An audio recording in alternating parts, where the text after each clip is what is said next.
I'm Adrian Finnegan. This is Counting the Cost on Al Jazeera, your weekly look at the world of business and economics. This week, we know there's oil and gas in the eastern Mediterranean, but why has Lebanon failed to drill a single well? Also this week, Argentina. What happens when you crack open an economy after a decade of protectionism? We'll take a look at who's paying the price to haul South America's second biggest economy out of recession. Plus, Nigeria's Abuja airport shut for the next 6 weeks because of giant holes in the runway. International carriers are flying into trouble, though, with a backup plan. Lebanon is trying to kickstart development of its energy sector. Bidding for the right to develop oil and gas fields buried offshore is due to start later this year. Oil companies will have to invest millions of dollars in exploration and drilling, but transporting the gas to consumers could prove tricky due to maritime border disputes and political uncertainty in the region.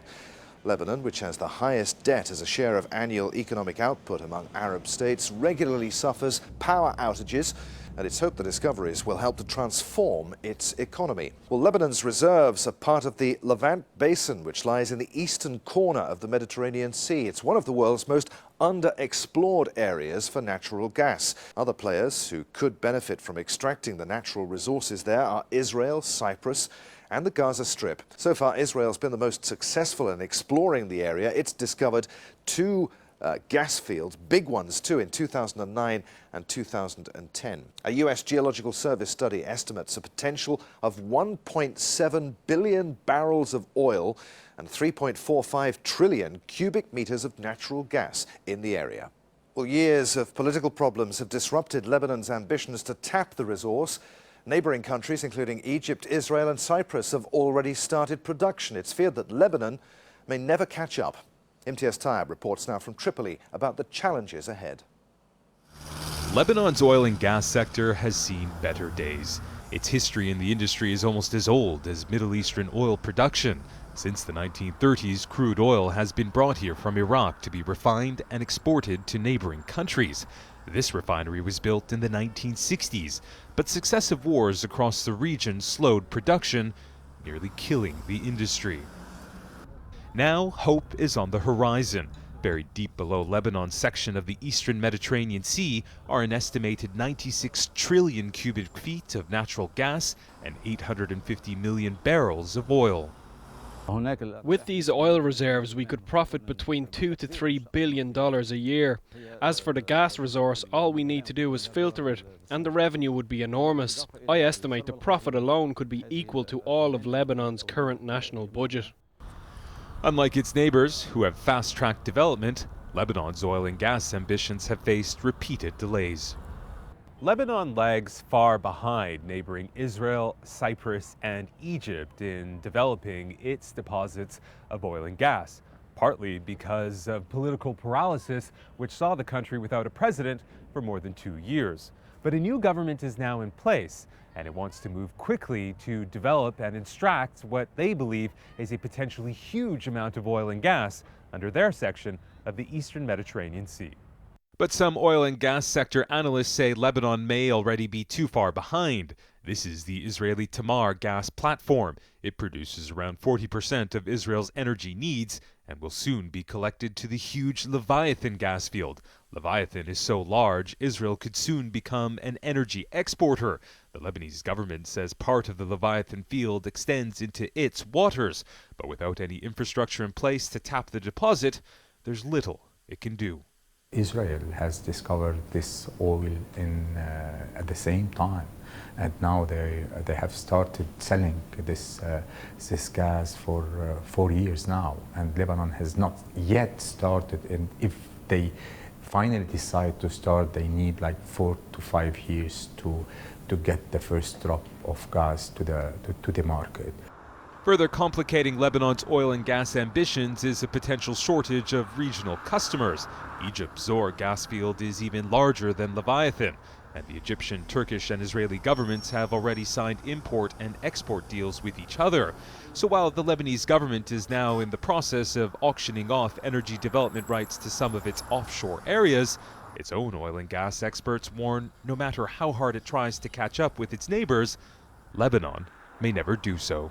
Imtiaz Tayeb reporting. Joining us now from Beirut, Laurie Hetayan, who's the Senior Officer for the Middle East North Africa region with the London-based Natural Resource Governance Institute. Laurie, welcome to Counting the Cost. Prime Minister Hariri put a very rosy picture on the future for Lebanon's oil and gas industry. He said it was going to help Lebanon's economy no end. What did you make of it? Let's say that this is very early stages on because we haven't started with the sector yet and new discoveries haven't been made, but it's a good start and a good discussion to talk about our gas and our oil and the revenues and where we are going to spend it in the economy. And definitely we should have a comprehensive strategy for our economy and then integrate the revenues from the oil and gas sector into that economy and not just think about the revenues of the oil and gas sector as being on their own and being invested on their own. What about the estimates of the amount of oil and gas that's actually under the sea in Lebanon's sector? Are they accurate? We should be very prudent and not to talk about numbers or figures. Just let's stick to what we have in the data and the analysis in the data, and then once we start drilling, we will know how much reserves are there in the East Mediterranean and in the Lebanese offshore. Where are Lebanon's markets for this oil and gas and its regional competitors who are way ahead of Lebanon in terms of getting the stuff out of the ground and getting it to market? Are there going to be problems with oversupply? If we want to export, like we need, as I said, we need to find the right buyers. As you know, gas need buyers before starting even like the production. And this is the real competition that we will be facing with other neighbors in the country like Israel, like Cyprus, because we are all aiming to use Turkey as a hub and then through Turkey to Europe. And this is like a big challenge for all of us. You see what's happening in Israel. There have been delays and delays because Leviathan couldn't find like buyers. And then this is the problem that we will be facing once we have discoveries, and we know how much discoveries we have. We will have the problem of export routes and export options and transportation routes as well. Or means, what are we going to use, LNG, or are we going through pipelines? And if it's pipelines, what are we going to rely on? Are these new pipelines through Cyprus and then through Turkey, or are we going to rely on the Arab gas pipeline? But that is like a long shot because the Arab gas pipeline starts from Egypt and then it continues through Syria into Turkey. But as you know, the Syrian-Turkish part isn't completed yet. And then if we are going to opt for that, it means that we should hope like the crisis or the war ends in Syria the soonest to be able to use that pipeline. Or else we have to build a new pipeline. And to build a new pipeline, it is costly, and then if the Israelis built the pipeline before us, then we have another major problem because we cannot use their pipeline to transfer our gas to Turkey. So all these delays are really like challenging for Lebanon and the options for Lebanon to export its gas. But I think at this stage, use it domestically is very wise because we do have like a lot of problems with electricity. So maybe like using the gas for electricity, this could like be the safest option and the wisest option for Lebanon at this stage. Laurie, it's not going to be easy. I'm sure that Lebanon is more than up to the challenge. We wish it well. Many thanks indeed for being with us. Thank you for having me. All right, still to come on Counting the Cost, how a global curb on the sale of products made from blackwood trees is impacting the world's market for Scottish bagpipes.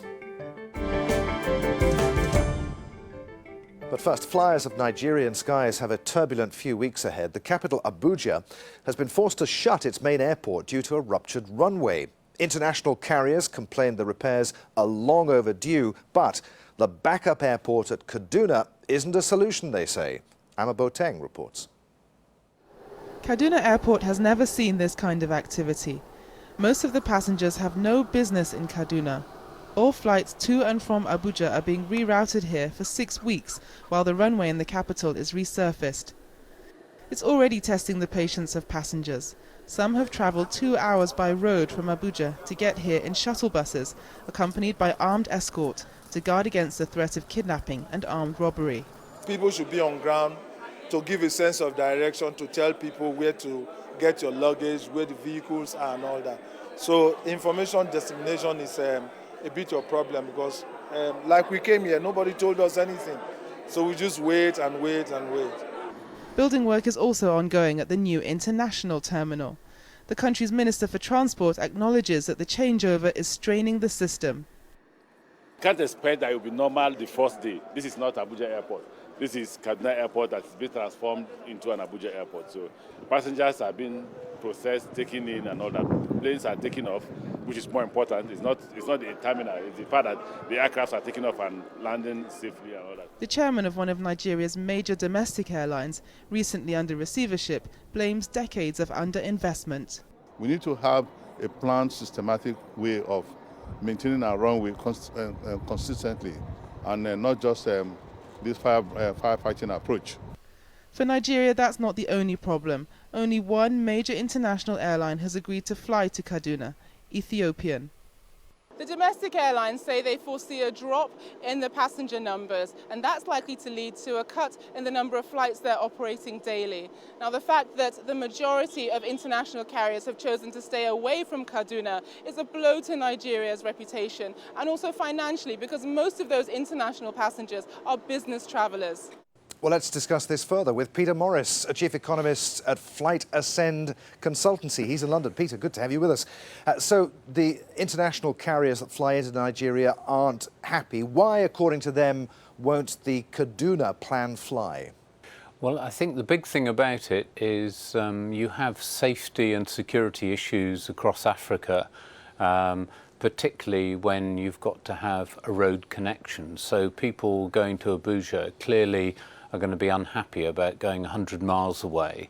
And there have been all kinds of stories, and it's difficult to substantiate exactly how bad they are, about interception of buses or cars on the road. So the airlines particularly don't want to have their passengers at risk or seem to be having their passengers at risk. So I think it's the road connection, plus obviously the inconvenience of being, say, 2 to 3 hours away from your destination when you've already travelled for 7-8 hours. So it's not the safety of Kaduna Airport itself, which, I mean, the terminal building is, as we saw, still under construction. It's perfectly safe to land there.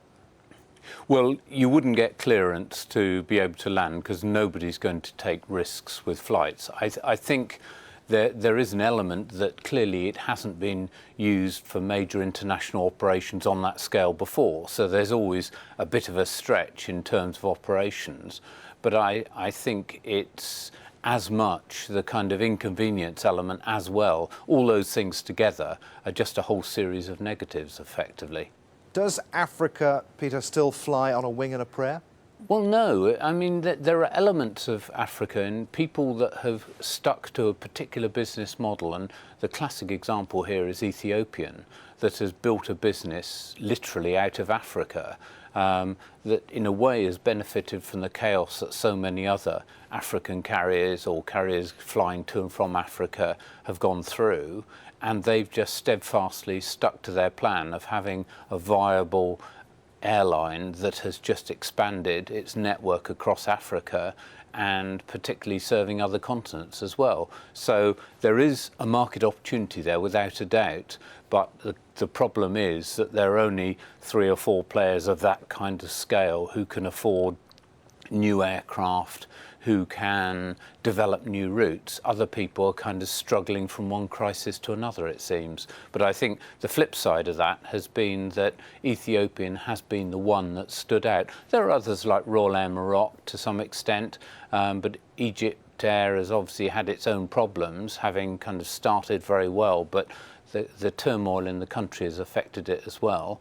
And then you've got South African that has had problems, I think, largely of government intervention that have created chaos. So by and large, the routes to and from Africa have been served by other players, and that's where, you know, you're talking about Qatar or Turkish or Air France and so on, that have done very nicely out of it. Peter, it's been really great to talk to you. Many thanks indeed. US President Donald Trump wants the US to adopt more protectionist policies, but Mario Macri's government in Argentina wants the complete opposite. He's promised to reinsert Argentina into the global economy and undo 10 years of protectionist isolation. The country's economic policy has completely changed since he came to power last year. Now already inflation is falling and recession is slowing, but transition is proving painful for some. Unions say that workers are suffering all around the country, as Teresa Bow reports from Buenos Aires. Teachers on the streets of Buenos Aires. They have called for a national strike against the government of Mauricio Macri. We are on the street to defend public education. We need better wages. The government has agreed to raise salaries by only 18%, but inflation is much more than that. We cannot survive with the salaries we have. They also need to work on the school's infrastructure and education in general. Argentina's most powerful labor union will take to the streets to demand better salaries and an end to the layoffs that have been happening all around the country. Since taking office, Mauricio Macri has implemented a series of reforms which he says will put Argentina's economy back on track. Macri has tried to reduce inflation and decrease public spending. He has also opened the door to imports in an attempt to reduce prices. But not everything has gone as planned. Here, at this chemical factory, people claim they're being laid off because of Macri's neoliberal policies. We are 80 families who are losing their way of subsistence. Where are we going to find work with the situation in the country as it is? Everywhere you look, there are people being laid off. They're blocking the entrance to the plant, demanding to be rehired.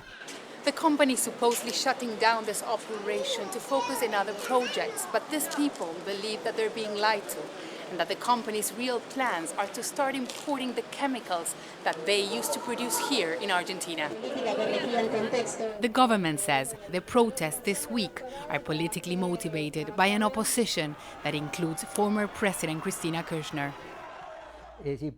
But some here feel the population is running out of patience. The government thought that simply by having a change in government, investment was going to fly in and that Argentina was going to improve. The truth is that this hasn't happened and people are getting tired with the economic situation that is not getting better.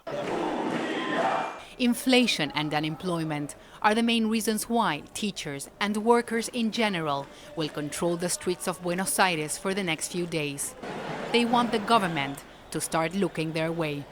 All right, let's talk more about Argentina with Edward Glossop, who's a Latin America economist from Capital Economics. He's in our London studio. Edward, good to have you with us. So inflation is coming down. Things are beginning to look a little rosier for the Argentinian economy. It seems, though, that the biggest problem Mr. Macri has right now are the labour unions.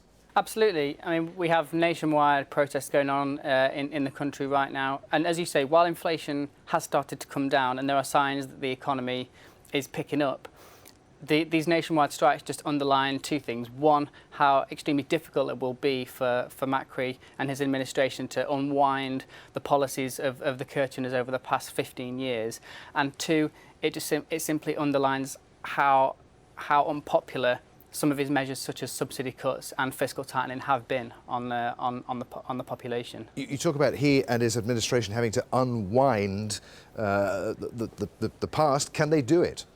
Well, we're certainly sceptical, at least over the next few years. I mean, 15 years of populist policymaking can't just be unwound in a year or two. This is going to be a medium-term project which will take us well beyond Macri's current term. So the fiscal deficit is 6% of GDP. Inflation is 35%, although it's come down. And the unions are reportedly asking for upwards of 35% wage increases, which is just incompatible with an inflation at reasonable levels, let alone single digits. OK, Edward, it's been great to talk to you on Counting the Cost. Many thanks indeed for being with us. In Bolivia, a controversial new law has been enacted to boost the production of coca, the plant used to make cocaine. Mariana Hond reports. It was a triumphant president draped in a garland of coca leaves who signed the new law. It allows the amount of land that can be legally planted with coca to be nearly doubled to 22,000 hectares. Morales says more coca is needed to meet growing local demand, and there are safeguards to ensure the coca leaves aren't used to produce cocaine. Maybe in other cultures there is a problem with illegal cocaine consumption. They use our coca leaves for their Western ways, but we don't share their cocaine culture.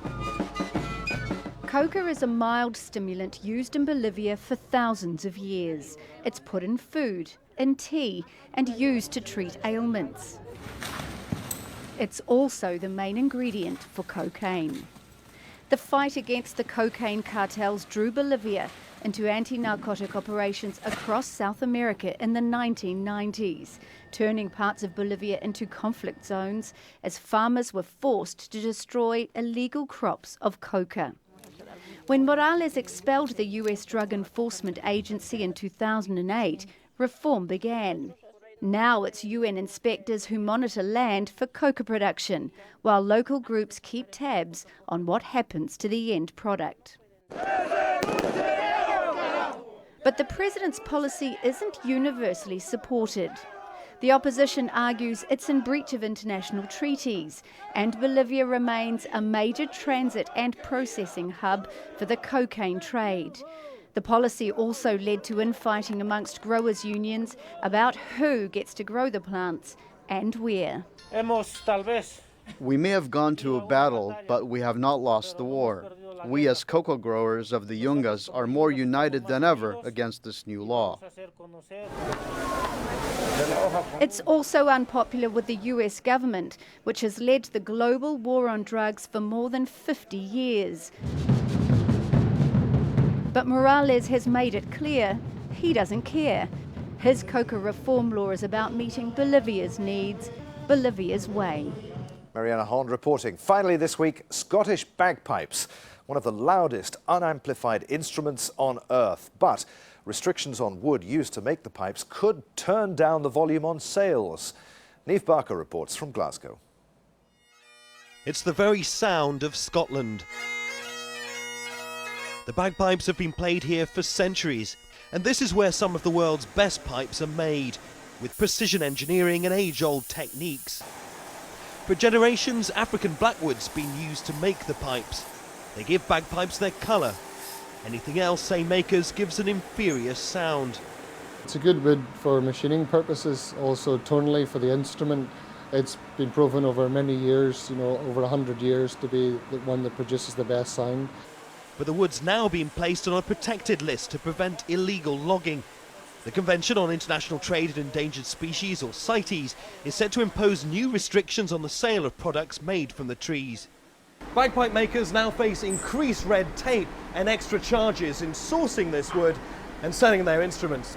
Charges of $100 will be applied to every set of bagpipes sold outside the EU. It's feared this could affect global sales, especially to the US, the biggest buyer of Scottish pipes. Some bagpipe owners may also need to have special passports if they take their instruments abroad. Well, it's time to try the pipes myself, although even holding them's a bit like wrestling an octopus.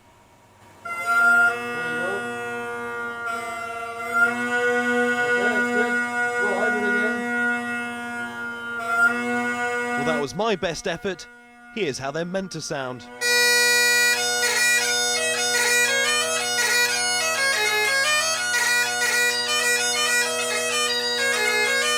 And that was plastic, is it? With the new restrictions on African blackwood, some makers are turning to a plastic called polypenco. But is it possible to tell the difference?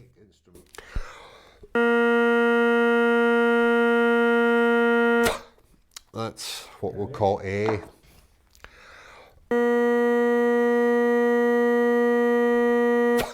So there we have the two different. Right, to an untrained ear, I can't hear much in it, but I'd say that A was the blackwood.